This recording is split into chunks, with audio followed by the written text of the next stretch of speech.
안녕하세요. 김호준입니다. 청와대 내부는 더 심각합니다. 다음입니다. 주사파 전대협이 장악한 청와대, 과연 그 청와대의 면면과 실력 봤습니다. 매우 모욕감을 느끼고 아주 강력한 유감의 뜻을 표합니다. 그게 질입니까? 의원님, 그게 질입니까? 그럼 국민의 대표답지 않게 질의하니까 그렇죠. 어제 국감장에서 있었던 자유한국당 전희경 의원과 임종석 청와대 비서실장 간의 공방입니다. 한마디로 청와대가 친북 좌파라는 거죠. 색깔론. 그런데 청와대가 운동권만으로 채워졌다는 것도 사실이 아닙니다만, 설사 운동권이 청와대에 대거 입성했다 한들 그게 왜 안 되는 거죠? 학창시절 군사정권을 상대로 저항한 경력이 왜 문제가 되는 겁니까? 언론을 강제로 통폐합하고 박정순 씨를 공원에서 죽이고 광주에서는 군인들이 자국민에게 기관총을 쏴대던 시절입니다. 당신은 그렇게 국민들이 죽어갈 때 어디서 무엇을 했냐고 따진다면 모르겠는데, 그 시절 그런 군사정권에 왜 대들었냐고 따지는 건 무슨 경우인가요? 학생운동 영역을 훈장처럼 휘두르는 것도 안 될 일이지만 그 경력이 무슨 엄청난 죄라도 되는 것처럼 문제 삼는 것은 납득할 수가 없습니다. 그럼 전희경 의원이 그 시절로 돌아가면 어떻게 했을 겁니까? 군사정권을 열렬히 옹호라도 했을 겁니까? 그럼 나라면 그랬다고 말을 하시던지죠. 김어준 생각이었습니다.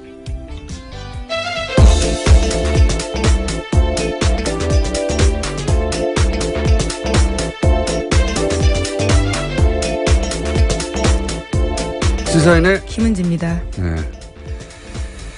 검색어가 올랐길래 제가 아침에 커피 오프닝을 하나 써봤는데, 전희경 의원은 자유경제원 사무총장 출신이죠. 네, 그렇죠. 전경련이 운영자금을 사실상 댔던 매우 엄청나게 친기업적인, 사실상 재벌들의 용병들이었다고 평가받은 곳인데, 일을 다 했나요, 우리? 네, 했습니다. 그리고 지난 정권 내내 국정교과서에 대해서 아주 대놓고 찬성했던 그렇죠. 인사였는데요. 네, 국정교과서를 열렬히 지지했던 분이죠. 예. 전사라는 표현까지 들었었습니다. 그때 김무성 의원한테요. 그렇죠. 최순실 게이트 터지고 나서 이제 이 단체는 사실상 휴업이에요. 왜냐하면 정경련이 구구단체 지원하는 게 논란이 돼가지고 여기도 자금 지원이 끊겼거든요. 예, 그리고 나서 뉴라이트 성행위도 했고, 지구온난화도 부정하는 것이죠. 여기도. 예. 더 재밌는 거는 이 자유경제원의 19대 때 새누리당조차 중도 좌파 90몇 명, 좌파 30몇 명, 우파가 한 명도 없다고. 굉장히 센 스탠스를 가지고. 예, 오른쪽 끄트머리에 있는, 어떤 성향의 분인지 궁금해할 것 같아서 간단 정리해드렸습니다. 그러고 보면 좀 이해가지 않습니까? 아, 끝에 있다 보니까 그렇구나. 근데 전 의원 자신이 누리고 있는 현재 이 발언의 자유, 상당 부분은 그 시절에 저항했던 학생들 덕이라는 걸. 예, 앞서서 싸웠던 사람들이 있었기 때문에 가능했던 일인데요. 그 덕이라는 걸 알아야 할 텐데 인정할 리는 없겠지만요. 예, 하여튼 어제 하루 종일 화제였습니다. 자, 첫 뉴스는요. 네, 박근혜 정부의 청와대가 국정원 특수활동비 5억 원 들여서 당내 경선 여론조사했다라는 소식은 이미 전해드린 바가 있는데요. 이와 관련해서 어제 JTBC가 추가로 보도했습니다. 이렇게 이뤄진 여론조사가 100차례나 된다라는 건데요. 이 여론조사는 이른바 배신자로 낙인 찍혔던 유승민계 의원들의 지역구에서 집중적으로 이뤄졌습니다. 그러니까 청와대가 직접 이 지역에서 소위 진박 후보를 내서 경선을 통과할 수 있을지 없을지를 파악했다라는 겁니다. 선거 개입이죠. 이건 한마디로. 예. 이게 이제 선거 개입이라 하더라도, 예를 들어 보수 진영을 위한 거였다라고 하면 그나마 좀 명분이 있을 텐데, 이거는 그런 것도 아닌 것이, 대구 경북에서는 어차피 새누리당 다 당선되거든요. 그런데 거기서 100번이나 여론조사를 했다는 것은 자기가 원하는 소위 이제 진박들을 골라서, 사람을 꽂아서 당선시키고 싶은 거잖아요. 자기 말 잘 듣는 사람 넣으려고 했다라는 거죠. 자기 말을 위해 쓴 돈인 겁니다, 이건. 네. 이건 뭐, 보수 진영이나 뭐, 이념이나 혹은 뭐, 새누리 당이냐, 이게 아니에요. 그냥 박근혜 말을 잘 듣냐 안 듣냐, 자기한테 충성하냐 아니냐, 이건 선거 개입 중에서도 아주 가장 나쁜, 질 나쁜 선거 개입인데, 관련해서 다시 떠오른 녹취가 하나 있죠. 생각나요? 이거 당연히 보장하죠. 경선하라고 해도 우리가 다 만들지. 친박 브랜드. 친박이다. 대통령 사람이다. 아니 형이 일단 전화를 해. 빨리. 형 아니면 형 사단낸다니까 내가 별의별 걸 다 가지고 땡겨. 형에 아마도 윤상현 의원의 이 멘트를 텍스트로만 보신 분들이 많을 텐데, 요 내용이 딱 들어맞는 내용입니다. 다 두 가지죠. 하나는 진박들을 다 골라내고, 그리고 요 여론조사에 대한 존재에 대해서 알고 있다는 것 같고요. 그 다음에 이제 그 지역구를 옮기려고 하는 것에 대해서 이제 저항하는 사람한테 청와대에서 벌컥벌컥 다 가지고 있다. 뒷조사에서 라는 뉘앙스의 윤상현 전 의원의 멘트. 또 연결해서 다시 떠오릅니다. 자, 알겠습니다. 이건 조사가 이루어질 것 같고요. 자, 다음 뉴스는요. 네, 국정원 댓글 수사를 방해한 혐의로 구속영장이 청구됐던 국정원 TF 소속의 직원들이 전원 구속됐습니다. 여기에는 장호준 전 부산지검장 등 현직 검사가 포함되어 있고요. 또 서천호 전 국정원 2차장 등 전직 국정원 간부들이 되어 있습니다. 강부영 영장전담 판사 같은 경우에는요, 범죄 혐의가 소명되고 증거인멸의 우려가 있기 때문에 영장을 발부한다라고 밝혔습니다. 이제 영장 기각되는 경우가 별로 없을 것 같아요. 지난번에 추명호 국장을 영장 기각했다가 네, 오히려 더 큰 사건이 터졌죠. 더 큰 사건이 터지고 추명호 국장은 더 많은 혐의를 안고 구속됐습니다. 결국 구속됐습니다. 예. 앞으로는 빨리빨리 구속돼 영장이 나오지 않을까. 이번 댓글 사건 같은 경우에도 그때 그 영장 기각으로 인해서 밝혀진 사건이거든요. 그래서 제가 당시 영장 실질심사 판사들에게 대해서 이렇게 여러 가지 비판적인 이야기를 한 것에 대해 사과드렸잖아요. 다시 한번 사과드리고요. 그런 큰 뜻이 있는 줄 제가 모르고 감사드립니다. 다음 뉴스는요. 다만 이와 관련해서 같은 혐의로 구속영장이 청구됐던 변창훈 검사 같은 경우에는 어제 영장실질심사를 1시간 앞두고 투신했습니다. 결국 숨졌는데요. 현장에서는 유서는 발견되지 않았다라고 합니다. 이거 참 일주일 사안간이에요. 일주일 전에 사망한 국정원 소속 정모 변호사. 그분도 그렇고 이분도 그렇고 사실 이렇게 총대를 맬 위치가 아니거든요, 스스로. 분명히 일선이 있는데 두 분 다 유서도 없이, 더구나 이 변 검사는 부인과 함께 사무실을 찾았다는 거 아닙니까? 그러다가 갑자기 화장실을 찾아서 저도 사진을 봤는데 굉장히 좁은 창문이던데, 그런 창문이라면 머리부터 들어가야 될 것 같던데요. 이게 이제 처음부터 자살할 의사가 있었으면 미리 유서를 쓰고 준비를 했겠죠. 그리고 부인과 함께 가지도 않았겠죠. 그리고 최소한 화장실의 좁은 창문보다는 더 생각해둔 장소가 따로 있었겠죠. 사실은 그 법무법인 자체를 갈 이유도 없어요. 자살할 생각이었다면. 왜냐하면 변호사를 만났다는 것은 자포자기를 했다는 게 아니라 법적으로 자기를 보호하려고 하는 거란 말이죠. 네, 실질심사 직전까지 상담하고 있던 중이었다고 합니다. 그래서 저는 그 변호사 사무실에서 어떤 대화가 오갔는지가 굉장히 중요하게 파악할 대상이라고 봅니다. 지금 이제 공석권 없음이죠. 한마디로 말해서. 네, 당사자가 숨졌기 때문에요. 그래서 더 이상 어떤 조사도 이루어지기 힘들긴 하나, 저는 이 대화가 무엇이 이루어졌는지 확인하는 것이 굉장히 필요하다. 왜냐하면 그 대화가 동기가 됐다고 추정할 수밖에 없는 상황이란 말이죠. 더군다나 그 법무법인은 찾아보니까 정점식 변호사라고. 정관 변호사입니다. 검찰 출신이에요. 올해 6월에 자천된 분이죠. 그래서 사직한 분인데, 이분은 공안검사의 수장, 그렇게 표현하는 게 맞을 것 같아요. 공안검사의 수장, 우리나라 검찰의 수장이라고 할 만한 분이거든요. 그러니까 유호성 사건, NLL 사건, 기타 우리가 생각하는 대표적인 공안 사건들 다 이분 손을 거쳤어요. 이분 작품이었는데 무슨 대화가 오갔느냐, 전 반드시 확인할 필요가 있을 것 같습니다. 굉장히 안타까운 일이네요, 이건. 네, 현재 정 변호사의 유족 같은 경우에도요, 장례를 거부하고 있는 상황이라고 합니다. 의심할 수밖에 없죠. 유가족 입장으로서는.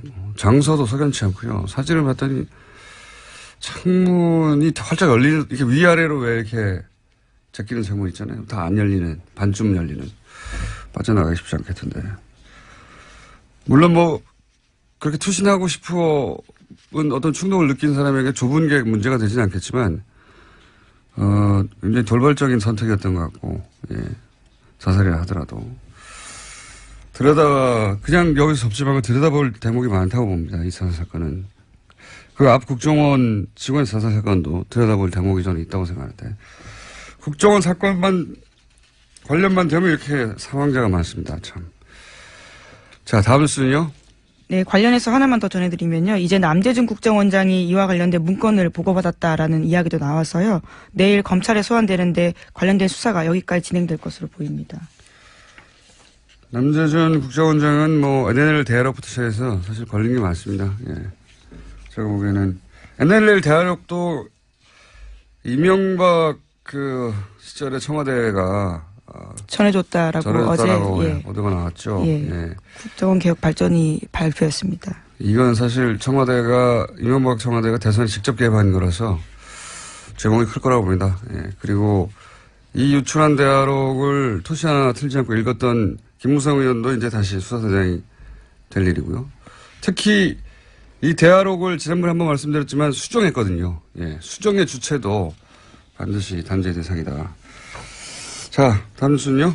네, 5.18과 관련된 소식도 계속 전해드리고 있습니다. 이번에는 옛 광주교도소에서 그동안 신군부가 시민군이 교도소를 습격했다 이렇게 주장해온 장소가 있는데요. 하지만 그것과 관련해서 피조 조사들을 보면 주닥된 내용들이 많다라는 겁니다. 입원 중인 환자가 교도소를 습격했다라는 식의 내용이 있고요. 또 교도소 습격 사건 전담반을 꾸려서 관련 문서를 고친 정황들이 다수 나왔다라고 합니다. 왜 안 그랬겠어요. 네. 아니 뭐 구체타를 해서 정권도 뺐는데 이런 거 조작하는 거야 일도 아니었겠죠. 본격적으로 다시 들여다보기 시작했으니까 새로운 사실들이 많이 밝혀질 거라고 봅니다. 물론 뭐 엄청나게 많은 자료를 폐기하고 조작했겠지만 그래도 새로 나올 건 나올 거라고 봅니다. 저도. 자, 다음 순요. 오늘 좀 미니가 있거든요. 좀 빨리 가야 됩니다. 예, 다스와 관련된 소식도 하나 더 있습니다. 어제 주진우 기자가 이야기를 하다가 다 못한 내용들인데요. 이번 주 시사인 보도입니다. 미국 수사기관이 이명박 전 대통령 주변의 수상한 자금 흐름을 포착해서 수사에 나섰다라고 하는데요. 이와 관련해서는 홍석현 전 중앙일보 회장의 해외 계좌도 발견됐다고 합니다. 저도 굉장히 예상 밖의 뭐랄까요. 이름인가요? 예상 밖의 이름이죠. 예. 매우 예상 밖의. 왜냐하면 이제 미국 사법 당국이 이명박 전 대통령 관련 계좌를 추적 중 그렇죠. 미국 이었다는 거죠. 엘라베마에 있는 다스 현지 법인에서 거액의 돈이 움직였기 때문에 이와 관련해서 수사했다라고. 왜 합니다. 미국에서 이명박 전 대통령의 계좌를 추적한단 말이냐 이렇게 생각하시면 이상할 텐데 그게 아니라 미국에는 해외 부패 방지법이라고 FCP 생각이 안 나네요. 네, 그런 기관이 있습니다. FCP 하나 더 있어요. 예. 부패 방지 법안이 있어요. A겠네요. 예, 아무래도 때려잡으면 거기서는 미국 계좌를 통해서 어떤 부패 흔적이 있으면 미국 회사가 아니더라도 조사합니다. 굉장히 강력한 법안인데 제가 보기엔 여기에 망에 걸린 것 같고요. 예, 알리바마에 있던 공장에서. 그리고 그 추적 과정에서 이제 이명박 전 대통령과 관련이 있는 것으로 보이는 계좌를 특정했는데 쭉 가다 보니 이름이 홍석현 회장이 나왔다는 겁니다. 이건 주진우 기자가 홍 회장을 추적하다가 나온 게 아니고 이명박 전 대통령 계좌를 미국 사법 당국이 아마도 이 법에 이거해서 따라가다가 이름이 나왔는데 그 이름이 왜 나온지 저도 몰라요. 예. 근데 나온 걸 안 나왔다고 할 수는 없잖아요. 나왔어요. 네, 본인도 모르는 계좌라고 현재 부인하고 있는데요. 예. 아주 자세한 내용들이 이번 주 시사인에 실려 있습니다. 시사인 광고 그만하고요. 네, 아니 꼭 보십시오. 저도 왜 이름이 갑자기 등장했는지는 모르고 네. 주중에 기자도 이건 몰라요. 근데 여러 가지 가설이 있을 수는 있겠지만 그건 뭐 가설조차 말할 단계는 아닌 것 같고 아직. 분명한 건 뭐냐면 구체적 계좌, 금액, 예금주가 특정됐고 그 계좌는 이명박 전 대통령의 미국 내에서의 거대한 어떤 불법적 자금의 고리를 추적하다가 미국 사법당국이 발견하는 걸 어렵게 주진희 기자가 확보했다는 겁니다. 예. 저도 처음 이거 듣고 굉장히 의아했어요. 예. 자, 트럼프 대통령 온다는 뉴스 있죠? 네, 예. 1박 2일로 옵니다. 예. 오늘 정오께 들어옵니다. 예, 온답니다. 예. 자, 오늘 여기까지 해야 될 것 같습니다. 왜냐면은, 뉴스 하나 더 하려고 하셨죠. 끝에. 아, 네. 트럼프 대통령이 지금 37%. 아니요, 그거 말고. 아, 예. 또 있죠. 워낙 많았어요. 그중에서- 네, 지금 국민의당이 또 내용을 겪고 있는데요. 잠깐만요. 거기까지 내용을 예, 예. 겪고 있는데요. 예, 왜냐하면 예. 내용을 겪는 당사자가 나오셨기 때문에. 네네. 그럼 전 여기까지 하고 들어가겠습니다. 네, 시사인의- 김은지였습니다. 감사합니다. 안철수 대표가, 저는 시간이 없어가지고 좀 짧게 끊었는데, 안철수 대표가, 자신을 비판한 중진의원에게 사실상 당을 나가라, 뭐 이런, 공방이 오가서 오늘 보도됐는데, 당사자를 직접 모셨습니다. 국민의당 유성엽 의원 나오셨습니다. 예, 안녕하십니까. 안녕하세요. 예. 전화로 하려고 했는데, 직접 나오셔가지고, 예. 매우 감사합니다. 사실 뭐 당사자를 좀 보고 이야기를 해야 되는데, 예. 좀 이렇게 또 당내에 또 뭐 제 우물에 침뱉기격이 돼서 좀 거북살스러웠습니다만 또 이마저도 이렇게 보고 말씀을 나눠야 좀 정확할 것 같아서. 그렇습니다. 예. 나왔습니다. 예. 이게 이제 애초에 시작이 어떻게 된 겁니까? 이게 사실은 저도 우리 그 내부망이죠. 우리 그 거기에 가입되어 있는 거기에다가 이제 어제 정읍에서 서울로 올라오면서 국민의당 의원들만 보는 내부 게시판 예, 같은 거기 거. 위원장들까지 예. 포함돼서 보는 방인데 그것이 왜 외부로 이렇게 유출돼 가지고 그 오늘 아침에 제가 여기를 또 불려 나와야 되고 하는지 참 뭐 어떤 내용을 올리셨어요? 쉽게 말하면은 그동안에 그 당 일련의 운영하는 과정이 대단히 그 미숙하고 부족했다. 예. 안철수 특히 대표가 미수가 부족했다는 겁니다. 그렇습니다. 특종에서. 특히 예.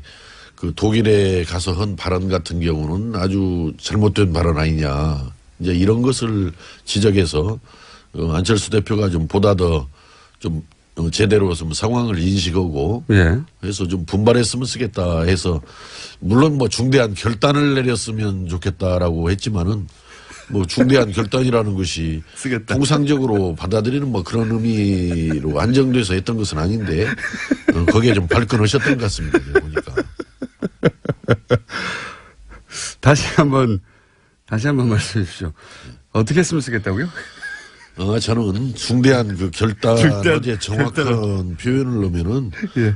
지금이라도 우리 당의 미래를 위해 중대한 결단이 필요합니다. 이렇게 마무리를 했는데요. 중대한 결단이 필요하다가 아니라 중대한 결단을 했으면 쓰겠다라고 하셔가지고 제가. 예, 그 말이 그 말인 거죠. 예, 예. 중대한 결단이 필요하다. 예. 여기서 중대한 결단이라는 건 사퇴라는 얘기 아닙니까?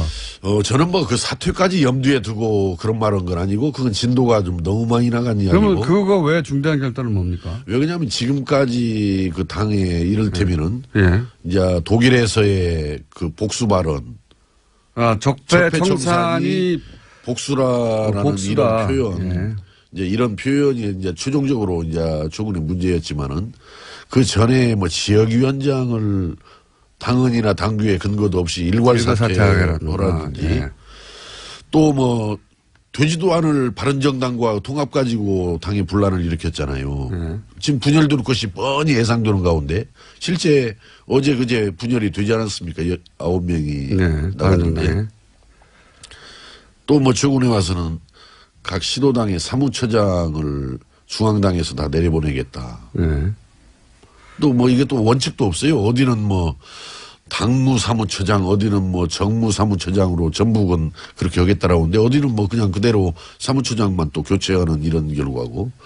그래서 이런저런 것을 보면은 좀 당이 너무 소통 없이 일방적으로 지금 운영되고 있는 것이 아니냐. 운영 방식이 문제가 많다. 거기에 대해서 좀 제대로 인식을 하고 좀 바로잡고 나가라 이런 의미죠. 바로잡고 나가라. 큰 결단은 그런 의미입니까? 그렇습니다. 그동안의 그 문제에 대해서 아마 본인은 이것이 뭘 잘못했는지를 잘 모르는 것 같아서 그걸 제대로 좀 인식을 하고 분명하게 바로잡자 이 의미가 이제 중대한 결단을 하라는 제 뜻이었습니다. 당초의 뜻이. 그 중대한 결단 단어가 이제 당대표직을 내려놓으라고 이해가 된 것 같은데 예. 그렇게 이해할 수밖에 없었을 거라고 저도 보는 것이 이제 보도된 그 쓰신 글을 보면 당대표 출마하는 것도 비정상이고 비정상으로 출마했는데 당선된 것도 당의 비정상이다. 이렇게 얘기했으니까 비정상적인 자격으로 출마해서 비정상적으로 당선됐으니 지금은 중대한 결단을 해서 당대표를 내려놓으시오. 이렇게 이해됐겠지 않습니까? 제가 이제 그 말씀은 예. 그때 이제 전당대회 직후 안철수 대표께서 제 방에 와서 제가 그 이야기를 했죠. 본인한테. 출마한 것도 비정상이었고. 아, 그때 이게 사석에서 나눈 얘기입니까? 이거? 그렇습니다. 비정상적인 출마를 통해서 당선된 것도 이 당이 비정상적이라는 거다. 그러니까 이 비정상적인 당을 정말 제대로 바로잡으려면은 엄청나게 어려운 일이다. 그렇기 때문에 정말 좀 잘해 주었으면 쓰겠다. 이제 이런 뜻으로 이야기를 드렸던 겁니다. 아, 그때는 그렇게 말씀하신 거예요? 그럼요. 아, 사석에서 했던 얘기를 연장선상에서 이제 이런 얘기를 하신 거네요, 말하자면. 그때 이제 전당대회 직후에 이제 제 방에 왔을 때 이제 그런 이야기를 제가 했는데. 지금 비정상적인 상황이니 잘해달라라는 잘해달라. 이거 굉장히 어려운 일이다. 중요한 과제다. 뒷부분이 있군요. 그래서 여기서 중대한 결단이라는 것은 거기에 대한 인식을 다시 해달라는 이야기예요. 근데 지금 상황에서 안 대표가 지지율도 당 지지율이 올라가지도 않고 그런 상황에서 이제 이런 말을 하니까 당대표 그만두라는 얘기로 이해가 되는 거는 좀 자연스러운 것 같습니다. 실제 뭐 거기까지 제가 뜻을 둔 것은 분명히 아닙니다만은. 네, 이제는 뭐 그렇게 뭐 받아들이는 것도 또 뭐 그건 받아들이는 사람들의 판단이겠다 싶습니다. 예. 지금은요. 이제 이런 공방이 있고 나서 거꾸로 안 대표가 그러면 당신이 나가라. 당신이 나가라. 당시 제가 어제 아침에 그 올릴 때만 해도 뭐 사퇴 이런 의미로 제가 받아들였던 것은 염두에 두었던 것은 아닌데. 사퇴하라고 한 것은 아닌데 거꾸로 되돌아온 건 당신이 나가시오. 저보다 네. 당에 있기가 불편하면 나가라라는 이야기를 듣고 경악을 했습니다. 이게 개인 회사의 사장도 종업원 그렇게 내치는 거 아닙니다. 그것은. 그런데 이건 지금 안철수 사당이 아니고 안철수 공당 아닙니까? 아니 그 국민의당이 안철수 사당이 아니고 공당 아닙니까? 예. 그 어떻게 공당의 대표가 그 소속 당원 더구나 현역 의원인 당원을 불편하면 나가라. 이렇게 말하는 것은 여전히 본인이 뭘 지금 잘못 인식하고 있고 어떻게 당을 잘못 이끌어 왔는지를 모르고 있는 거예요. 이 부분이. 그래서 참 저는 이것은 경악스러운 일이고 대단히 잘못된 일이다 이렇게 생각을 하는 겁니다. 거기에 그치지 않고 이제 방송에 나오셔서 이제 나가라고 하는 것에서 반론도 하셨으니까 안철수 대표도 당신이 먼저 나가라고 한 거 아니냐 나보고 그만두라고 한 거 아니냐 이렇게 말하지 않을까요? 글쎄 그 당대표가 그렇게 나오는 것은 바람직한 일은 아니고 어떻든 저는 이 국민의당을 좀 잘 살려서 제3당을 만들어준 국민들 여망을 실현해내자. 저는 예전부터 우리 국민의당이 의석수가 당초 당선 총선 때 38석 지금 뭐 우여곡절을 겪어서 현재 40석입니다만은 작지만 단단한 당으로 가야만이 국민의당이 우리 정치 발전을 위해서나 대한민국 발전을 위해서 역할을 할 수 있는 것이다. 이렇게 되기 때문에 보다 더 좀 자기 중심적으로만 이렇게 움직이지 말고 좀 소통을 제대로 해가면서 당의 뜻을 한 군데로 잘 모아서 요구받는 기대받는 그런 역할을 좀 해줬으면 좋겠다라는 소망을 갖고 있는 것입니다. 안 대표가 사실은 대표가 되고 나서 2달 이내에 당의 지지율이 올라가지 않으면 어렵다라는 얘기도 했었는데 그거야 누구나 출마할 때는 내가 되어서 당 지지율 올리고 살리겠다라고 그러는데 저는 지지율 그대로 떨어지거나 답보했다라고 그래서 물러나라는 거 아닙니다. 당대표 하나한테만 달려있는 건 아니거든요. 그렇죠. 그 책임 당대표 당에 대한 지지율이 있는 건 아니죠. 그렇기 때문인데. 그러니까 그거하고는 상관없다는 얘기죠. 예, 저는 어제 그 회신 내용 중에서도 분명히 독일에서 서로들 때려잡느라고 정신들이 없다. 네. 또 복수하려고 정권을 장려하라고 예. 이야기를 해서 예. 적폐청산을 지금 복수라는 걸로 받고 때려잡는 걸로 그렇게 어떻든 이야기를 했단 말이죠. 예. 물론 취지야 미래를 위해서 기술혁명을 열심히 해나가야지 그렇게 싸워서 되겠냐라는 뜻이었겠지만은 그러면은 그걸 해명을 제대로 해야지 정치 기술로서의 적폐청산을 반대했던 것이지 적폐청산 자체를 반대한 건 아니다라고 이렇게 이야기를 한단 말이에요. 네. 이건 우리 국민들 보고 또는 우리 당원들 보고 너희들이 좀 잘 알아서 나를 그렇게 이해해 줘야지. 차라리 좀 거기 가서 미래를 강조하다 보니까 기술혁명을 강조하다 보니까 좀 말이 잘 못 나갔다. 좀 오해가 들 수 있게끔 나간 점에 대해서 내가 분명히 사과하고 바로잡겠다. 이게 당당하고 떳떳한 태도지 적폐청산을 정치 기술로서의 적폐청산을 반대했던 것이다. 이렇게 변명하고 나오는 것은 저는 솔직하지 못한 태도고 바람직하지 못한 태도라고 생각합니다. 안철수 대표는 지금 그러면 당대표로서 국민의당을 이끌 만한 역량이 안 됩니까? 저는 자격이 아직은 부족하다고 생각합니다.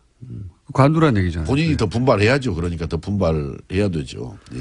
특히 뭐가 부족합니까? 무엇보다도 좀 사람들과 충분히 소통하면서 결정을 해야 되잖아요. 예를 들어서 지역위원장 일괄 사퇴라느니 당헌 당규에도 근거가 없는 부분을 하려면은 적어도 의총 속에서라도 아니면은 뭐 뭔가 최고회의를 열어서라든가 뭔가 충분히 논의를 해서 결정을 하고 이렇게 합의에 기초해서 추진을 해본다라든지 또 바른정당과 통합 문제 얼마나 중요한 문제입니까 이 문제가. 그 말씀 하셨고 그러면 그래서 지금 그렇게 생각하는 의원들이 당내에 많습니까? 뭐 저는 뭐 일일이 지금 아직까지 국정감사하느라고 대화를 해보지 않았습니다만은 뭐 저는 평소에 상식적인 선에서 항상 생각을 한다라고 생각을 하기 때문에 아마 저와 같은 생각을 하는 의원들도 다수지 않겠는가 이렇게 생각을 하는데 아직 세보지를 않아서 모르겠습니다. 그 문제는. 세보시면 꼭 저한테 알려주시고요. 참 걱정입니다. 근데 이제 이렇게 안철수 대표와 생각이 같은 분들도 당내에 있겠지만 생각이 이렇게 완전히 다른 분들 당내에 그런 뭐 여러 가지 노선이 있는 거는 상관이 없는데 이건 노선의 문제가 아니라 당신 자격이 안 되라고 하는 거는 좀 다르지 않습니까? 예. 우린 일로 와야 돼 혹은 절로 가야 돼 뭐 이념적 노선이 다르거나 하는 건 모르겠는데 이렇게 역량 자체가 안 된다라고 하는 건 좀 다른 이야기인 것 같은데 그렇게 생각하는 분들이 당내에 많으면 당대표와 같이 하기 어려울 수도 있지 않습니까? 이제 어제 우리 그 안철수 대표께서 이런 말씀을 했어요. 그 본인을 공격하는 사람들 중에서는 비정상의 언급들 속에서는 늘 전가의 보도처럼 호남민심이 동원된다라고 그랬는데 저는 뭐 어제 제가 올린 글에 호남민심이란 말을 언급한 바는 없습니다만은 저는 이렇게 호남민심을 지금 안철수 대표가 이렇게 걸어놓는 의미는 이건 지금 부정적인 의미로 지금 이렇게 이야기를 하는 건데 호남이라는 것은 여든 야든 대한민국은 어떻든 지역구도 정치 속에서 영남 패권주의의 피해자들입니다. 호남은. 네, 상당 기간 그랬죠. 피해자들이죠. 사실은. 예. 소외받고 차별받고 하는 것이 호남이 피해자들인데 지난 총선에서 38석이라는 의석을 만들어준 데가 저는 호남이라고 생각합니다. 예. 그렇죠. 그러니까 그건 사실입니다. 호남에 대해서 고마워하지는 못할망정 자꾸 왜 호남을 부담스러워하고 호남을 폄하하냐 이게. 38석 된 것까지는 좋은데 이제 호남의 지역 정당이라고 하는 건 자기 자신의 발목을 잡는다 이렇게 생각하는 거겠죠. 그건 아무래도. 배은망덕한 태도라고 생각을 해요. 호남을 단단하게 자기 지지로 끌고 가면서 더 외연을 확장해 가야지. 그 불쌍한 어찌 보면 호남 아닙니까 사실은. 영남 패권주의에서 지금까지 차별받고 소외받은. 그러니까 이 호남에 대한 인식도 저는 생각을 좀 바꿔줘야지. 알겠습니다. 의원님, 오늘은 하실 말씀을 하신 것 같은데 사실은 안철수 대표가 같이 나와서 여기에 대해서 해명하거나 했으면 좋겠지만 안철수 대표는 저희 방송에는 안 나오시는지라. 그러니까 이제 본인 당사자와 더 대화를 해야 될 일입니다. 예. 자, 요 사안은요, 그 진행은 알겠습니다. 그리고 안철수 대표가 아마도 의원님께서 나가라는 건 아니었지만, 예, 이렇게 나오는 이상 자격이 확실히 없다라고 이제 발언을 하셨으니까 또 답이 있겠죠, 아마도? 이제 뭐 오늘 들어오신다라고 하니까 뭐 당내에서 충분한 아마 논의들이 있어야죠, 당연히. 답이 있으면 다시 한번 저희가. 예. 그 답에 대한 답을 의원님한테 제가 직접 들어보겠습니다. 그리고 이번 기회에 좀 알아봐 주십시오. 의원님과 비슷한 생각을 가지신 국민당 내 숫자가 얼마나 되는지. 뭐 이제 논의들 해가다 보면 뭐 예. 정확하게 파악이 되겠지만은 사실은 TBS에서 정치 이야기 하지 말자라고 제가 지난번에 이야기했는데 내가 나와서 본의 아니게 정치 이야기 하게 됐습니다. 지금. 급할 때는 다 저희를 찾습니다. 예. 자, 오늘 여기까지 하고 꼭 조만간 다시 한번 예. 요 사안이 그냥 끝날 것 같지는 않거든요. 그렇죠? 예. 잘 마무리돼서 우리 국민의당이 제대로 살아나게 여기서 잘 기대하고 마무리는 있습니다. 안철수 대표의 퇴진입니까? 꼭 뭐 저는 퇴진을 뭐 거듭해서 말씀드리지만 퇴진을 말하는 것은 아니고 정말 제대로 인식을 하고 제대로 인식을 못하면 퇴진해야 되는 제대로 거죠. 역할을 해야 된다. 그러니까 예, 제대로 그런 인식을 못하면 정도입니다. 퇴진해야 되는 거죠. 뭐 너무 자꾸 진도를 많이 나가지 말자고요. 진도를 많이 나가지 말고. 여기까지 하겠습니다. 예. 지금까지 국민의당 유승엽 의원이었습니다. 감사합니다. 예, 감사합니다. 오랜만에 스튜디오에 나오셨습니다. 그런데 이제 신분이 완전히 바뀐 채. 예. 지난 대선 기간 동안 뉴스공장의 오자 토크의 멤버로 고정 출연하셨다가 이제는 정의당의 무려 대표가 되어 돌아오신 이정미 대표님 모셨습니다. 안녕하십니까? 네, 안녕하세요. 이정미입니다. 예. 그때는 저 구석에 앉아서 발언 기회도 5분의 1 혹은 6분의 1밖에 안 됐는데 단독으로 나왔습니다, 오늘. 단독으로 당대표로 나오셨습니다. 정의당이야 그 노회찬 원내 대표가 전 뉴스공장에서 빵빵 터트리는 최고 인기 코너를 유지하고 있는데 혹시 정의당 내에서는 노회찬 대표가 여기 나가는 거 싫어한다거나 뭐 아니면 열렬히 환영한다거나 뭐 이런 거 반응이 아니, 있습니까? 당원들 안에서는 왜 일주일에 한 번만 나가냐. 매일 나가라. 그러고 있죠. 그렇군요. 예. 하지만 또 노회찬 원내대표를 뛰어넘고 싶은 그런 노회찬이 나의 라이벌이야 이렇게 생각하면서 탐탁치 않아 하는 분들은 없어요? 아니면 김어준 저거 이러면서 뭐 지금 노 대표님은 좋은 선수가 좋은 그라운드를 만났다 이런 느낌이고요. 그래서 평상시에 말을 아끼세요. 수요일 날 가서 다 털어놓으시려고. 왜 이렇게 말수가 적어지셨나 그랬더니 수요일 날 가서 다 터시려고. 아, 싸우시는 거구나. 예. 네. 혹시 그런 얘기가 미리 나가면 재미가 없으니까 네. 또, 예.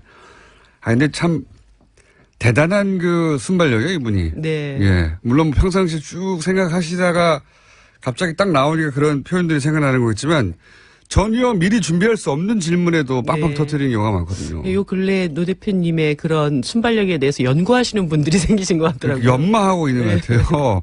어떻게 연마하는지 모르겠지만. 자, 현안이 많은데, 어렵게 보셨으니까. 당대표들은 모시기 참 어렵거든요. 예, 이전에 이정미 의원은 모시기가 너무 쉬운데 저희가 귀찮아서 안 불렀고요. 그때 너무 쉽게 나왔나 봐요. 예. 당대표들은 모시기가 어렵기 때문에 오신 김에. 다른 얘기 전에, 방금 전에 이제 유승엽 의원이 국민의당 내부 사정 좀 얘기하고 가셨는데, 네.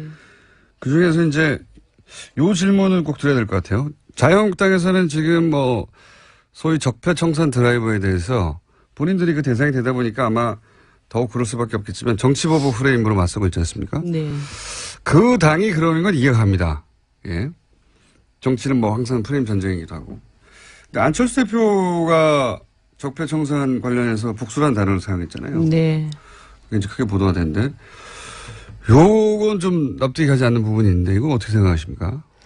제가 요 근래 안철수 대표님을 이렇게 보고 있으면 머릿속에 온통 딱 한 단어밖에 없으신 것 같아요. 존재감. 그러니까 어떤 방식으로든지 간에 이 다자 구도 안에서 국민의당의 독자적인 존재감을 어떻게 만들어 가야 될 것인가. 그 과정에서 나온 이야기가 또 정치보복 프레임이 아닌가 이런 생각이 들거든요. 본인의 존재감을 위해서라면 오히려 적폐청산이 사실은 아니 그거는 시대적 이미 요청이고. 집권 정당이 굉장히 강력하게 밀고 가고 있기 때문에 자기 브랜드를 가져갈 수 없어서. 네, 그렇다고 봐야죠. 근데 정치 보복도 자유한국당이 가져가고 있는 프레임인데 둘 중에 하나를 붙는다면 이쪽에 붙는 게 낫지 않습니까? 자유한국당과 뭐 경쟁 상대라고 보시는 게 아닐까요? 오히려 민주당하고의 어떤 그 프레임 경쟁을 하기보다는 이 다자구도 안에서 야당으로서의 자기 존재감을 갖는 것이 훨씬 더 지금은 중요하고 시급한 일이기 때문에 그런 뭐 강력한 단어 같은 것들을 써서 이렇게 존재감을 확보하려고 하는 자유한국당보다도 오히려 더 합리적이고 자유한국당의 자유한국당이 이런 프레임에 동의하는 국민들 있을 테니까 그 국민들 끌어들이기 위해서다. 아니 그 자유한국당을 지지하는 국민들을 끌어들인다라기보다는 지금 야당 내에서도 지금 다당 구조로 되어 있잖아요. 그 중에서도 가장 강력한 현재 집권 정당과 맞설 수 있는 정당으로서의 자기 존재감 확보 이런 차원으로 봐야 되겠죠. 존재감 단어 세 글자가 존재감이 머릿속에 꽉 차 있다. 제가 보기에는 머릿속에 꽉 차 있는 건 문재인이에요. 저는 그렇게 생각이 드는데 그렇게 생각하시면 납득하기 어려운 점이 많은데 여하간 안철수 대표가 그러면 같은 당 대표 대표 아니겠습니까 이제 대등한 네. 예. 그럼 정치 경력이 의원님 더 짧다고 할 수도 없고요. 네. 정치 일선에 계신 지는 더 오래됐고 그러면 같은 대표로서 보기에 당을 운영하는 실력은 어떻게 보십니까?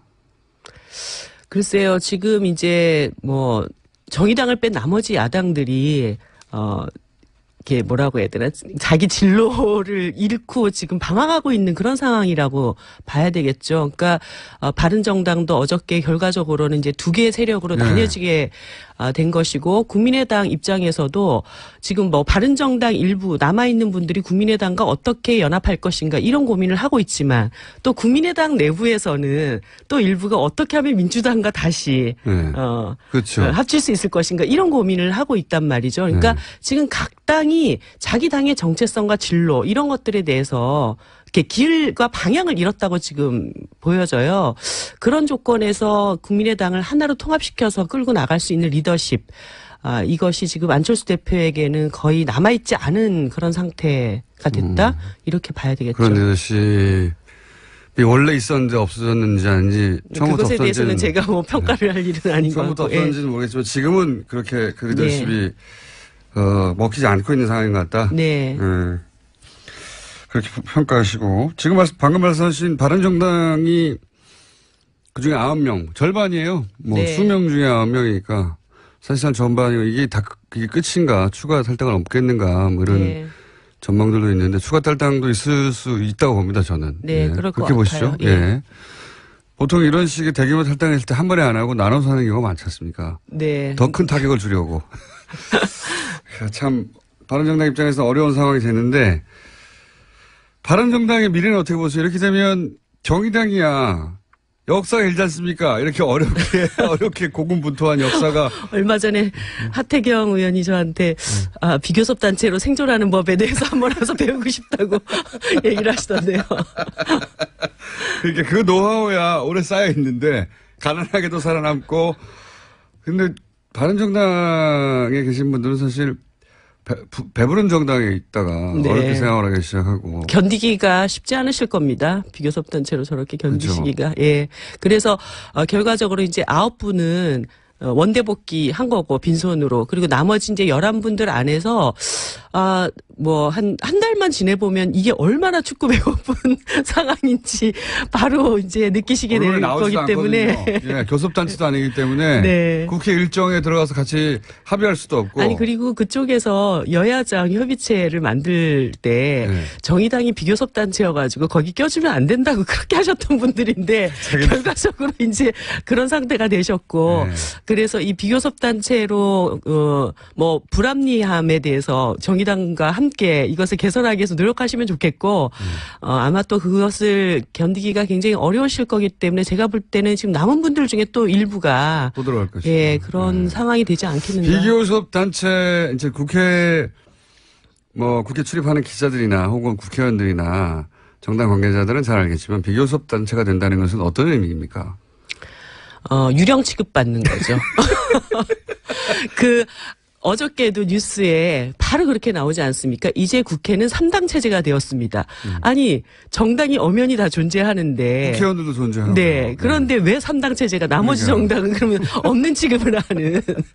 바른정당도 이미 4당이 아니라 3당. 이제 사라져버리는 거죠. 예. 비교섭단체가 되면 국회 관련된 모든 일정의 논의 대상이 안 되는 거죠. 네, 그렇습니다. 다 결정할 테니 거기 따라와. 이렇게 되는 거고. 네. 예. 국회의원이 19명이어도 그러는 겁니다. 네. 그렇죠? 거의 그래서 이게 정말 피를 철철 흘리면서 싸워야 되는 그런. 그러니까요. 예. 그러면 정당으로서 아젠다를 세우고 국회 내에서 싸우기도 어렵고요. 네. 예, 불가능하죠, 사실은. 예. 그런데 또 그런 유령 취급을 당하는 가운데서도 존재감을 확보하면서 열심히 잘 싸우는 노하우는 정의당이 또 차근차근 쌓아왔기 때문에 심상정 전 네. 대표나 노회찬 대표 같이 그런 가운데서도 싸워서 자기 네. 존재감을 드러내고 아젠다를 국민들에게 인식시키는 분도 있는데 바른정당에 계신 분들 그걸 과연 할 수 있을까? 걱정이라기보다는 어렵지 않겠나는 전망들이 있는 거죠. 예. 그래도 용기를 가지라고 말씀드리고 싶네요. 가서 유승민 대표 어깨 좀 토닥거려 주시고 왜냐하면 곧 당선될 가능성이 높지 않습니까? 전당대회 있고 네. 일주일 후면 아마 함께 이 교섭단체 문턱을 낮추는 그런 연합 정치를 해야 되지 않을까요? 이건 어떻게 보십니까? 어제 오랜만에 나오셨기 때문에 급하게 짝짝 여러 가지 여쭤보고 싶습니다. 어제 국감장에서 이제 자유한국당 전희경 의원이 임정석 비서실장한테 뭐 전대협, 뭐 네. 주사파 이런 얘기 정말 군사정권 시절부터 만들어진 용어들이 네, 아주 오랜만에 들어보는 얘기여서 깜짝 놀랐어요. 야 이거 정말 오랜만이다 네. 이렇게 생각이 들었는데 이 공방에 대해서는 어떻게 보십니까? 뭐 지금 결과적으로 자유한국당이 복고주의로 가는구나. 하다 결국 방법이 없으니까 옛날 방법을 다시 쓰는 수밖에 없다. 이런 판단하지 않았을까요? 뭡니까 그 용어? 레트로. 네. 레트로 파티입니까? 네. 복고 정당. 그런 정도로 평가할 이상의 의미는 별로 네, 없다고 보시는 네. 거죠. 네. 방법이 이것저것 다 안 통하니까. 네, 참, 그렇게 말이 안 되는 얘기를 조단조단 참 말 잘하시는 것도 정말 제주시라는 생각이 들었어요. 그걸 그렇게 또 기계적으로 양쪽 다 주장을 보도하는 것도 대단히 불만입니다. 네. 이게 언제적 얘기인데요. 그걸 들고 와서 마치 대등한 공방이처럼 보도하는 게 저는 불공평한 보도라고 보는데. 예, 어쨌든 그런 것도 있었고. 트럼프 공개서한 보내셨잖아요. 뭐라고 네. 보내셨습니까?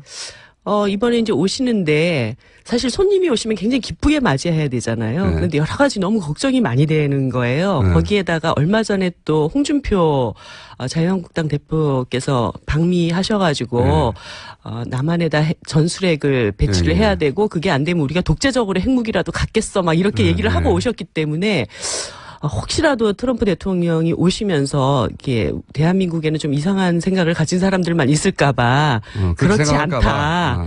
그렇지 않다. 대한민국 국민들의 목소리를 정확하게 들으시라. 그래서 지금 북한의 핵미사일 문제나 이런 문제들을 해결하는 데는 전쟁 수단이 아닌 반드시 평화적 수단으로 이 문제를 해결해야 된다라는 원칙 이것을 좀 분명하게 천명을 했습니다. 이거는 정의당의 당대표로 공개서한을 보내신 거죠? 네, 그렇습니다. 네. 그런 취지로 서한을 보냈다고 답장은 없죠? 뭐 어저께 보냈으니까 답장 쓸 시간이 있었을까요? 기다리고 있겠습니다. 있어도 답장할 양반은 아니라고 합니다만 또 하나 저희가 모신 이유 중에 하나 죄송합니다. 지금 욕심이 많아서 저희가 여러 가지 여쭤봅니다. 낙태법 개정. 예, 이 청와대 홈페이지에서도 20만 명 이상이 청원을 해서 청와대에서도 공식 입장을 낼 수밖에 없는 상황이다. 네. 여기까지는 갔는데 정의당에서는 오래전부터 주장하는 거죠. 네, 그렇습니다. 예. 간략하게 이게 왜 개정돼야 하는지를 정의당은 왜 이 문제를 당 차원에서 추진하는지 개정을 말씀해 주십시오. 이 낙태죄 관련해 가지고 우리가 전제해야 될 것이 있는데요. 어떤 여성도 낙태를 원하지 않습니다. 그렇겠죠. 네. 당연히. 그렇기 때문에 낙태를 처벌하지 않으면 자기 몸이 마치 상하면서 하는 건데요. 네, 뭐 낙태가 뭐 엄청나게 많아질 것이다 이렇게 생각하는 것은 상당한 잘못된 인식이라고 남자들의 보고요. 착각이거나 네. 모르니까요. 네. 남자들은 그 대목은. 그러니까 여성들이 굉장한 정신적, 육체적 고통을 감내하면서까지도 네. 이 임신 중절이라는 것을 선택할 수밖에 없는 그런 상황들. 사회 경제적인 이유가 있습니다.